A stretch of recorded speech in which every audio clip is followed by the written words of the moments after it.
so আমি observation রাখছি মেয়েরা অনেক বেশি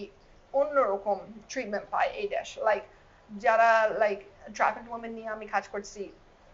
যদি তাদের মা বাবা নাই স্পেশালি যদি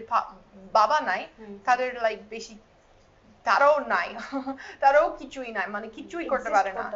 এটা অনেক রিস্কি এটা আমি এক্সপেরিয়েন্স করছি নিজেরও ম্যানেজ করতে পারে না যদি এনআইডি কার্ড নাই এবং বাবা মারা গেছি দেন তারাও এনআইডি কার্ড অনেক কষ্ট হবে বা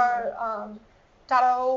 বিয়ে ইভেন ঠিক মতো করতে পারে না লাইক ওর বাবার সিগনেচার বা বাই যদি নাই সো এটা একটু লাইক আই থিঙ্ক ডেভেলপ দরকার অবশ্যই মেয়ের জন্য এটা অনেক রিস্ক বিকজ যারা হঠাৎ লাইক আমার কয়েকটা এমপ্লয়ি ছিল যে আমার চোখের সামনে 18 হয়ে গেছি বাট আগে সব ঠিক ছিল না সো তাদের জীবন অনেক কষ্ট আছে হঠাৎ